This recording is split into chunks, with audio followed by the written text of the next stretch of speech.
Welcome back to another Reading and Correcting with me, Kinder, the Tiger Writes, and Ty, the Tiger Supervisor. These are where I read a chapter from one of my stories and correct it as I go. If you want to listen to these live, it's every Tuesday morning, 8 a.m. Eastern Time on Twitch and YouTube. And if you are looking to support me, that is on my Patreon. Today, we are doing chapter 12 of The Technician's Fight. Jeremy tasted the filling and made a face. Too sour, still too sour. He added more sugar and heated it even some more. While it cooled, he rolled out the dough. His attempts were getting better. This one was holding together. He sent a message to Xenial for his friend to see about getting him some generic fat. With preparing more of his own food, he noticed every time he printed the same.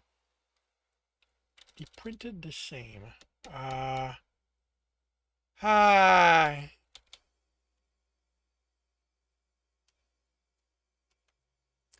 Printed the same. He printed the same food. You know what? Let's go with that. Every time he printed the same food, and I know why I did not put food there because it's already here, but I think I don't have a choice. Actually, you know what? Preparing of his own meals. He'd noticed every time he printed the same food, the taste was slightly off, and he wondered if that extended to the ingredients. If the taste was off, could their effect on when he cooked also be different? It could explain why so much of the ingredients in the eatery were stored instead of printed. He poured the cooled filling in the pie, and as he went to take the dough for the crust, the door buzzed. Jimmy was surprised to find a bashful brown, black, and white furred Kelsirian on the other side. Hi. Tommy Mortoral said. Jimmy shook himself out of his surprise. Hi, come in. Gral's off to deal with ship stuff, but I can call him if you want. It's okay. I came to see you, but I don't want to bother you. The guy was looking around Jeremy at the table with his new pie attempt. He chuckled. You weren't bothering me. I'm just keeping busy since I'm not allowed to work with being part of the stuff with the humans. Trying to make different kinds of pie. He picked up the crust from the counter and turned to find Tommy Toral raising a filling-covered claw to his tongue. Don't! He was too late. The guy made a face. How can you eat that? I have different tolerance for sweet than you do. Broader range, I think, since some of the sauces you enjoy still taste sufficiently sweet to me. I haven't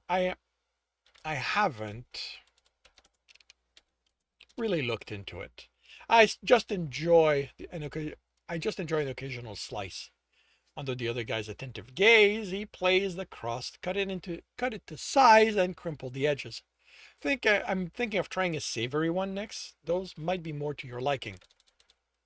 Once it was in the oven and he cleaned his hands, he turned to face an uncomfortable-looking Tommy Rimortoral. Are you okay? I should ask you that. Yesterday you looked angry when I left. I was, but you weren't the cause. Me and Gral resolved it. And about what we did? The sex? Jeremy chuckled at the uncomfortable expression. He didn't know if Tommy Mortoral was unlike other Kelsirian he met and didn't talk about his sex life, or it was just a situation between them, but the reversal amused him. I'm not thinking too hard about it. I have decades of behavioral assimilation from exposure to what is the right way to be in a relationship, and it's not liking being confronted with a completely different system. But it's just ingrained habit and beliefs, not enforced programming, so I'm going to get over it. I'm glad. I liked it, but I don't want it to cause trouble for you and Gral. I should probably go. Let you get back to this. He was almost at the door before Jeremy got himself to move. He grabbed the arm before Tommy Rotoral tapped the control. Wait! As the guy turned to face him, Jeremy focused on the sensation of the fur in his hand. As with when he touched Gralgiran, there was an added sensuality to fur against his flesh. It was a reason he limited his contact with with others to hugs. Now he remembered the feeling of Tamiroral's fur moving against him while they had sex, and he forced himself to let the body react. He had pants on, so it wasn't like he was advertising, and he trusted Gralgiran's friend not to think this meant anything.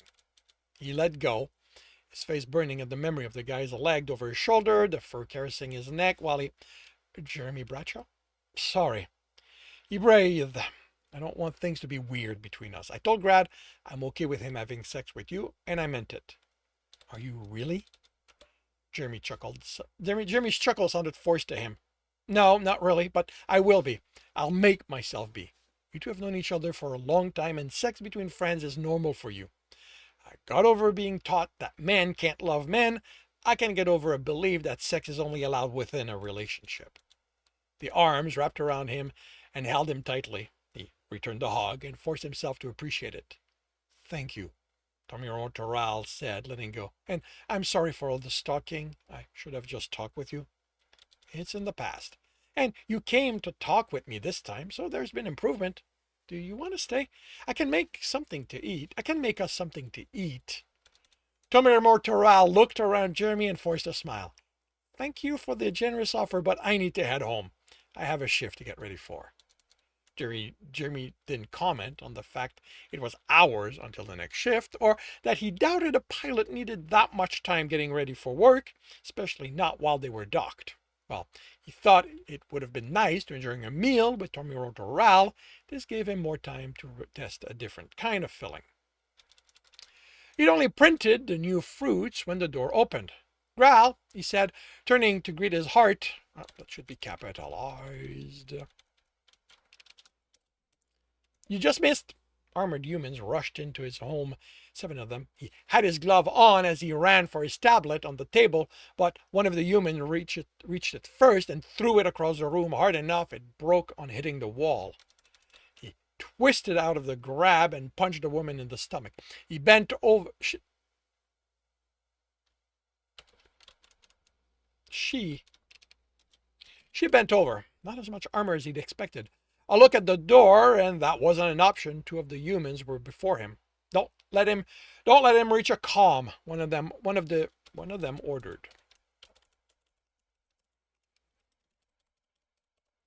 Jeremy bolted for the corridor. They weren't armed, so if he could get to the toilet, he'd be locked in, safe from them. He was tackled, but managed to shove the man away as they hit the floor, then was on his feet. A woman in the opening of the corridor, 2 by the door, locking him into the living room eating area. The door panel had a comm on it, but it was out of reach. There was one by the couch and one at the counter. He didn't look in those directions. Just calm down, Jeremy. It's Technician Jeremy Bradshaw to you, he replied. The man looked annoyed.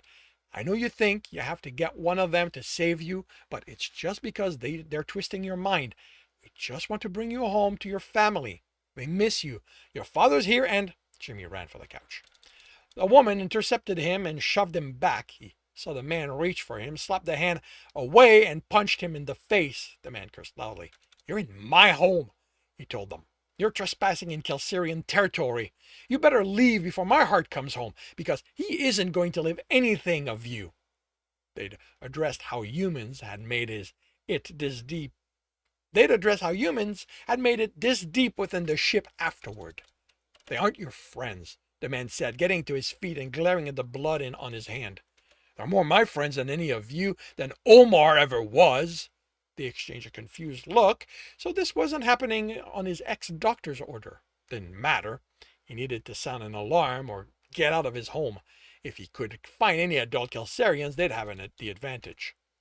He ran for the counter and was tackled. He slammed against the table, the side digging painfully into his back, before he managed to shove his assailant away. Sorry for the pain, the woman said. It wouldn't have happened if you weren't making this difficult. Difficult? He glared at her as he pushed himself onto a crouch. Into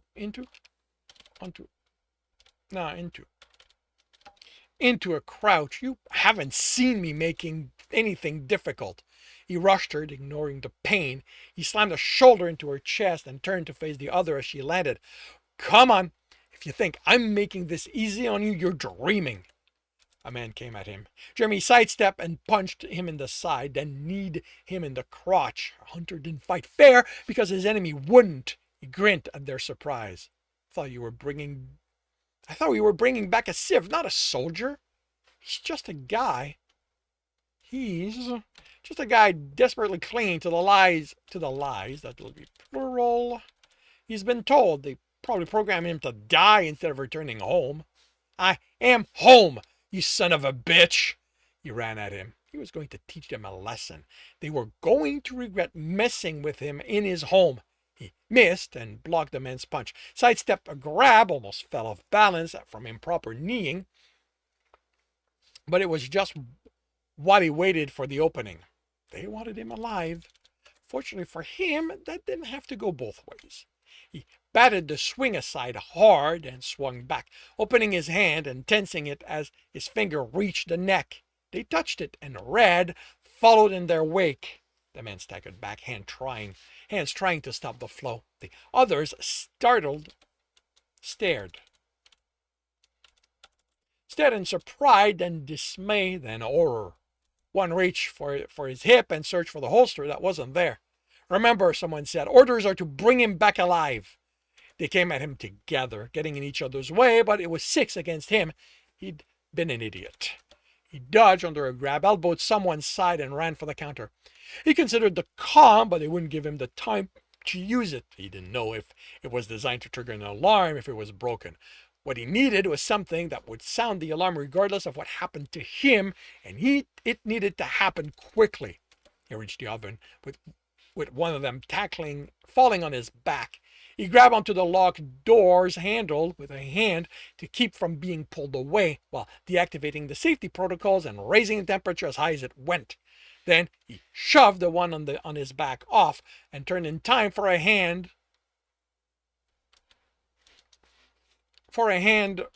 reaching for in time for a hand to reach for his face. He ducked and felt the finger in his hair. They pulled and he staggered to the side. They pulled forward and up. They pulled up and forward, then down. He saw the tabletop, then his vision exploded from the impact. Up again and down. More pain. A third time, and darkness. And that concludes chapter 12 of The Technician's Fight. If you are enjoying this, please leave a like. If you want to know when the next chapter will be up, subscribe and hit the bell.